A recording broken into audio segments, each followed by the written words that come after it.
what can I say about this album? Pyramaze, Disciples of the Sun. This album is driving me absolutely insane. It's driving me crazy. So, how can I really put it?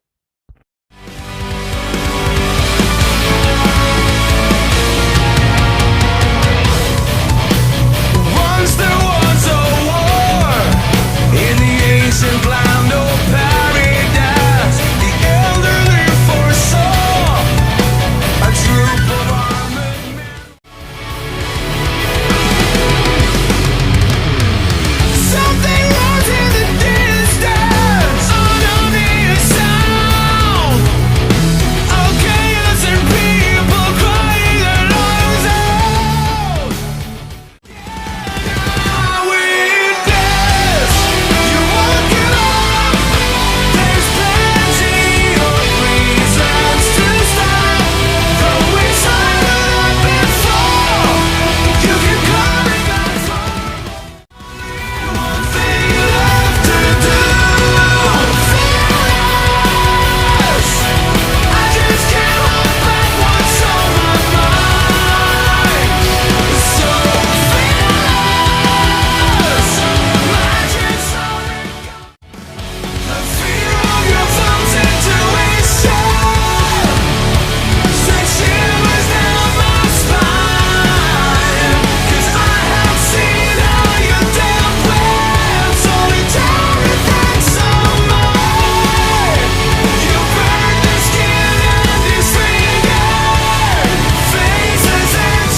Oh my god, guys, I don't know how else to put it. This album is unbelievably amazing. Now, Pyramaze, I've only recently really got into them, and I started out on their newest album at the minute, which is Contingent. And that's all I really heard. Now, I have reviewed Contingent, it is up on my channel, so you can go view that. And unfortunately, I gave that album an 8.3. Still a good score, but I found certain tracks to kind of be a little stale, and that's personally how I felt. But now listening to Disciples of the Sun and going to Contingent, it just seems that the kind of natural progression the band took and the difference, it's actually quite welcoming and nice to just hear a different kind of tone from them. Because I did kind of go in and listen to a few tracks on Disciples of the Sun, and they're very huge anthemic songs.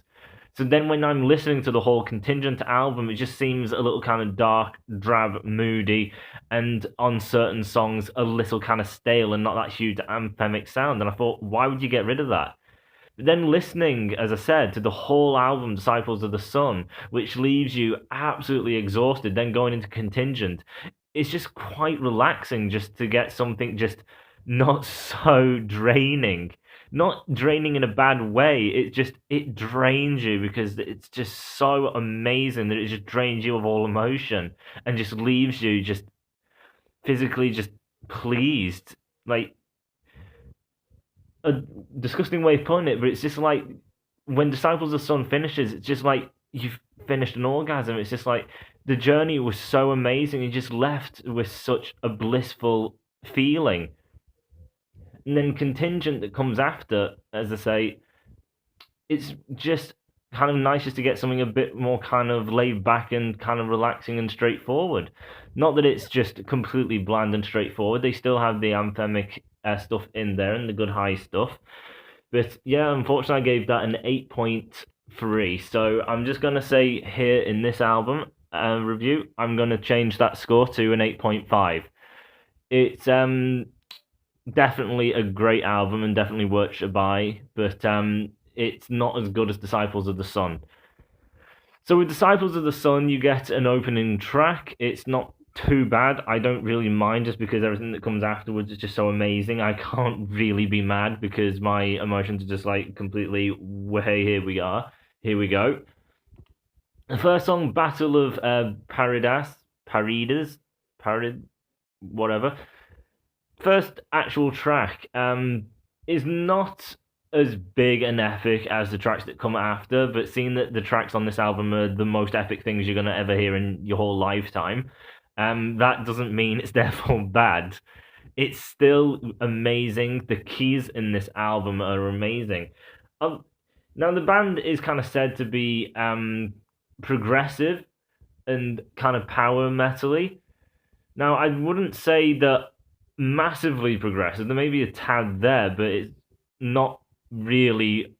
I would say progressive, and it's not full blown out power metal either. It does have a power metal sound to it, but it doesn't use this kind of tropes of knights and dragons and taking over a castle or something ridiculous like that. It just has that kind of feel to it. But are the keys doing anything intense? No. But what the keys do is just heighten everything up to such a higher level. It's not there for just complete show, and it's not there for the background. It comes in to add a hell more of a next level and elevation to what is going on. The keys are amazing. The vocal delivery is unbelievable.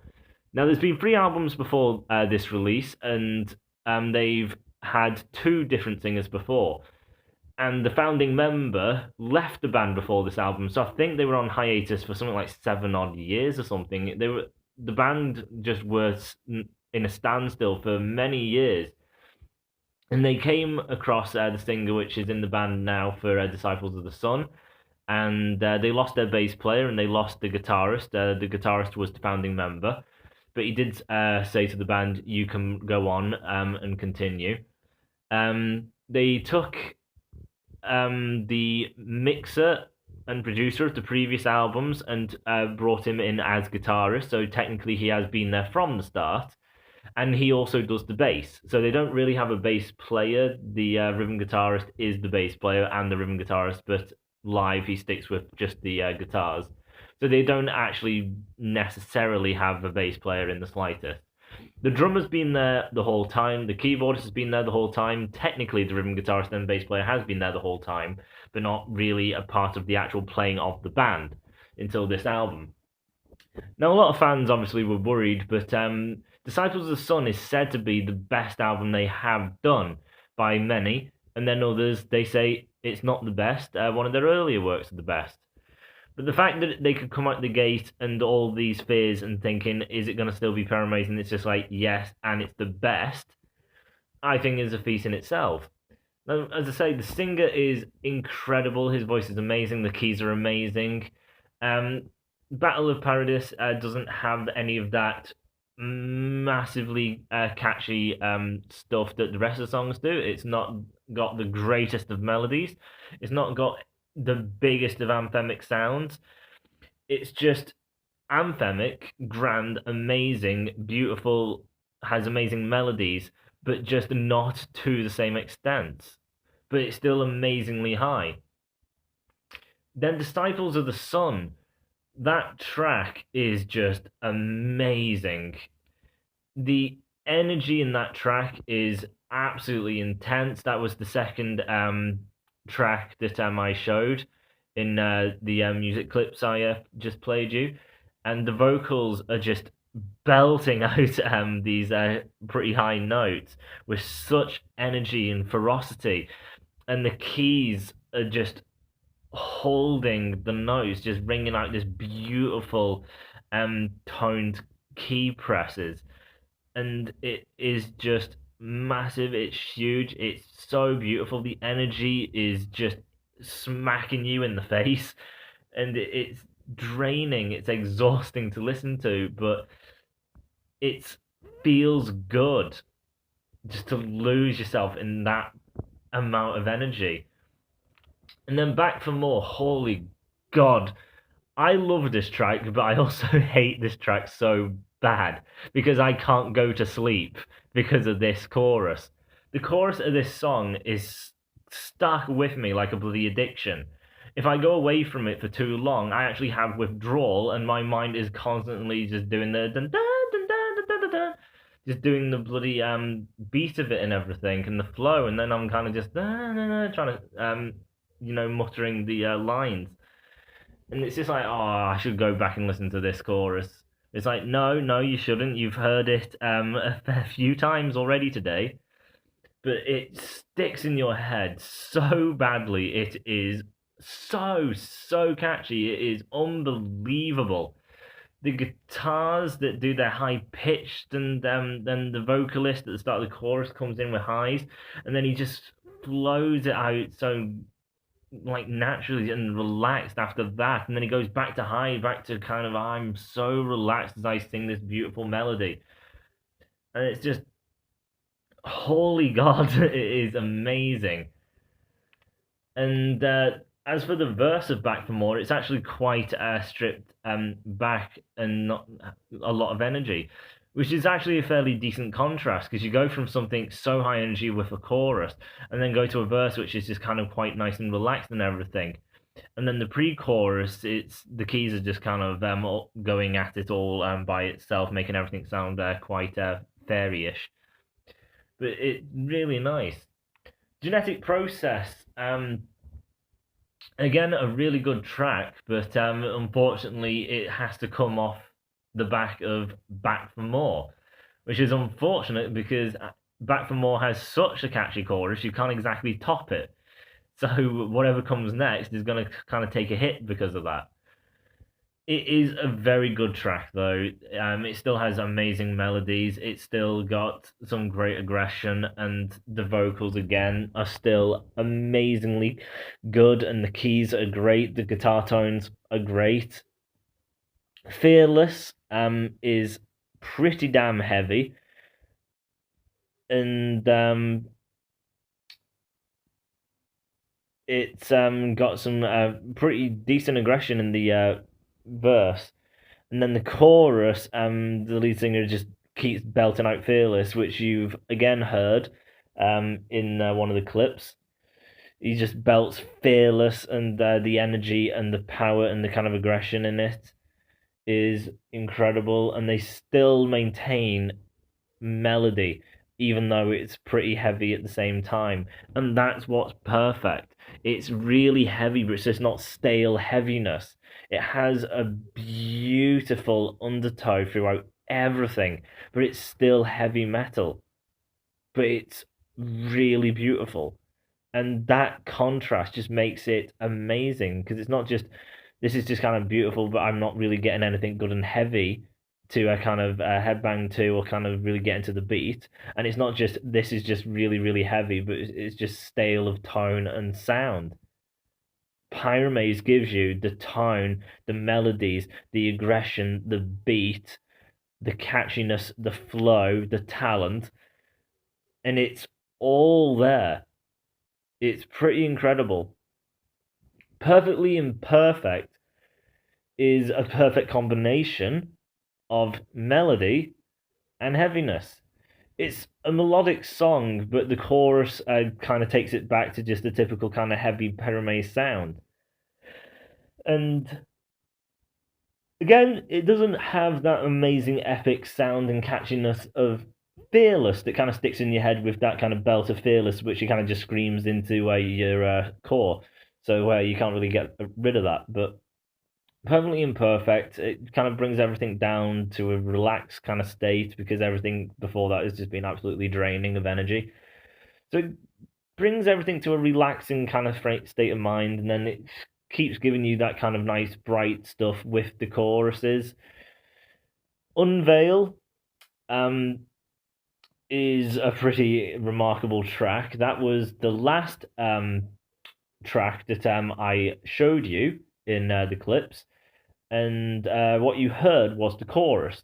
Now the chorus is beautiful as all hell. It is amazingly beautiful. The flow of it, the catchiness, the beat of it, it just flows through your heart. If you listen to this chorus and don't feel a thing, I'm sorry to say, but you are dead. You have to be alive to feel this. Any living person will get a great feeling from this chorus and feel the beauty of it. If not, you are just dead and you can't feel. And if that's the case, therefore I'm being rude, I'm sorry, but I seriously feel that way. The chorus is just beautiful. And then the verse, it's actually quite brooding, which again, amazing contrast. You've got one of the most beautiful choruses in the world, and then the verse is very kind of dark and broody and moody. And it's not odd, it's a perfect fit, which makes it even better because you've got two completely different tones and state of minds and emotions, and that is quite incredible. Hope Springs Eternal. I was considering of using this chorus instead of Unveil, but I kind of thought Unveil had the kind of more anthemic, beautiful chorus than Hope Springs Eternal. But saying that, obviously, Hope Springs Eternal still has an amazingly beautiful tone to it and beauty. It's just a bit more kind of not bright, but a bit more kind of dark and moody. It is bright. It's just the sound is a lot more open than Unveils is. So Unveil is going at a nice pace with all the bright, and Hope Springs Eternal is a very long pace, but it's still bright. But because it's kind of longed out and a lot more open, it's got a bit more kind of slowness, obviously, to the feel of it, which makes it a bit more kind of depressing in comparison to the chorus of Unveil. I'm butchering the explanation of this, but I think my point is getting across. As for the verse of this, it's not the very kind of dark moodiness of Unveil, it's just a quite aggressive verse, which again is incredible. Exposure, chorus, fantastic, verse, fantastic. When black turns to white, the verse is heavy and everything. The chorus actually goes to the kind of bit of melody there for a tad. It's not pure melody. It's just the keys get quite up front, so the rest of the band goes out. So it sounds a bit kind of more bright without the guitars kind of bringing a bit of thickness to the sound. For the pre-chorus, well, not pre-chorus, just the first part of the chorus. I can't remember if the band actually does come in after that, unfortunately. I'm sorry about that. But the verse is heavy, the keys are great, and then the chorus is probably more melodic than the actual verse. So they kind of just switched how the thing flows. So the last track is unfortunately quite pathetic, which is weird because every track is kind of been incredible. Then you've got Photograph, which is just slow, basic. It's around 2 minutes something, I believe. Doesn't really do anything, and yeah, that's about it. Now, if I were to kind of figure out why this is the case, then I would just say because Disciples of the Sun is such a journey and such an exhausting one at that, and filled with energy and great rhythms and melodies and all of that, and aggression and power, that they wanted to end it with something where you could just kind of relax out instead of just kind of be completely cut off from the energy. It's just something just to kind of unease yourself back out. Like if you're on a treadmill, you have the kind of power down, so you don't just stop. You have to cool down to then kind of get off. And I believe that is probably what they tried doing with Photograph, but it's just because it's just a cool off song. Therefore, there's not really much to it, unfortunately. But going back through the album, you've got the first parts, which is just pure power and great delivery and catchiness.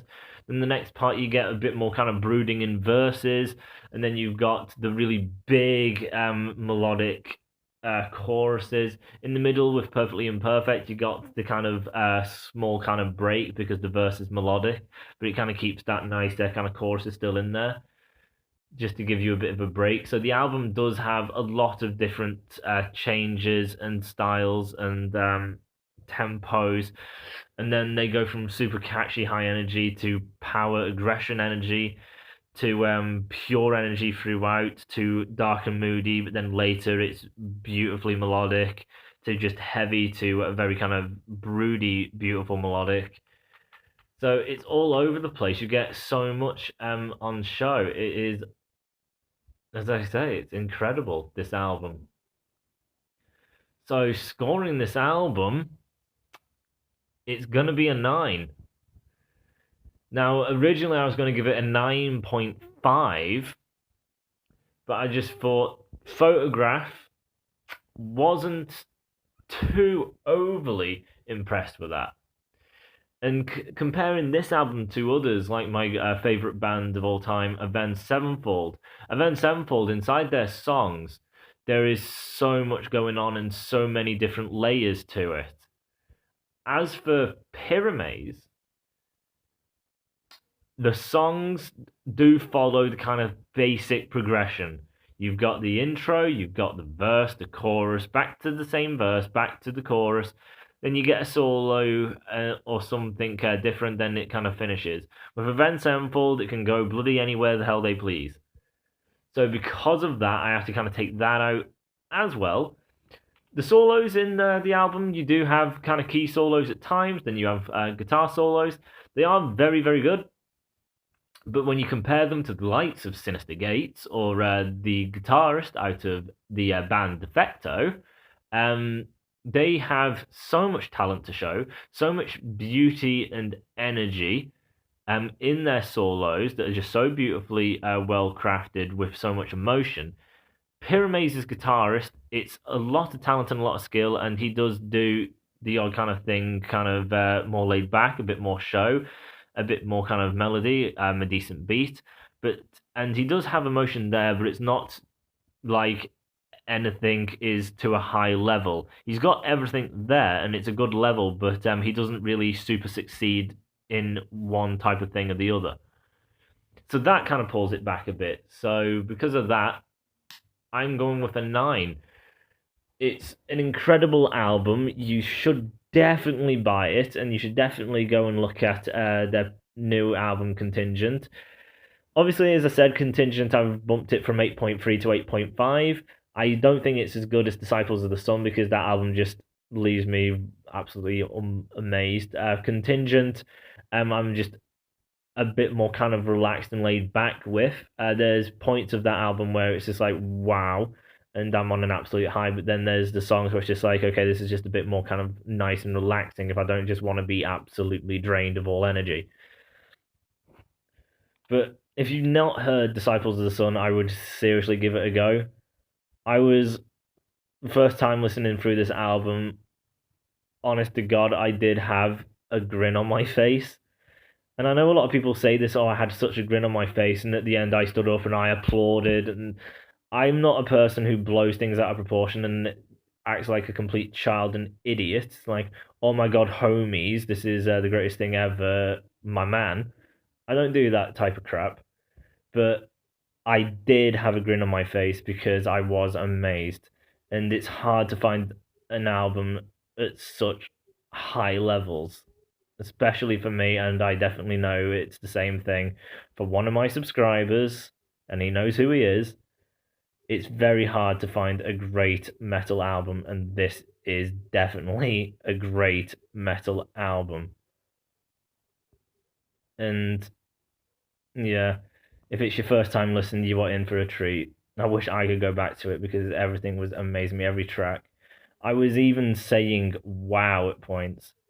And oh my God, when a track finishes, because it's so draining, I actually am physically saying, oh my God. Then the next track comes in and it's just like, oh wow, oh my God, oh my God. And again, I don't like people who blow things out of proportion and act out in a childish way, but that was what I was doing. And a thing where people may think, oh my God, grow up and stop acting like a child and being an infant and blowing it out of proportion. When I got to the end of the album, I did get slightly teary-eyed.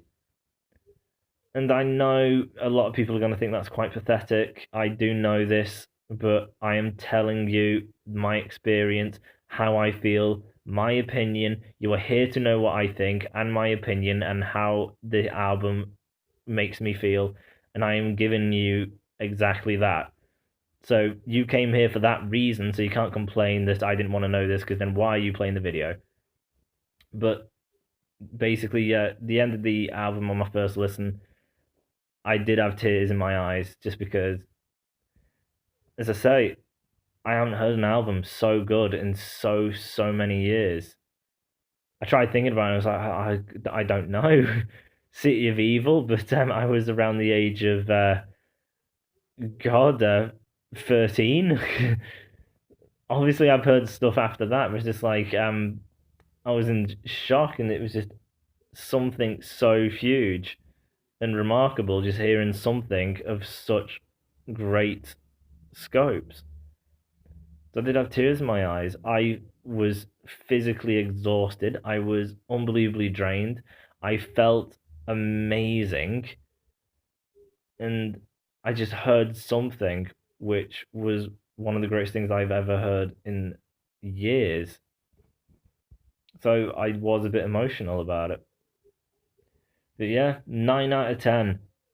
And I would urge anyone to just go and buy it, listen to it, buy Contingent, listen to it, and enjoy it. Don't try and overanalyze it. Don't go into it and try and point out and pick things and overanalyze it. Just sit and lose yourself to it. Let yourself feel what this album can make you feel. Enjoy it. And yeah, that's it. And I do want people to buy the album and support the band, because they're not one of the biggest. They are a band that are doing all right, but they are kind of struggling. So they seriously deserve to not struggle and to be doing really well, and up there with some really high end bands like Event Sevenfold, Built for My Valentine, who don't deserve it in the bloody slightest, nor just Disturbed or Breaking Benjamin.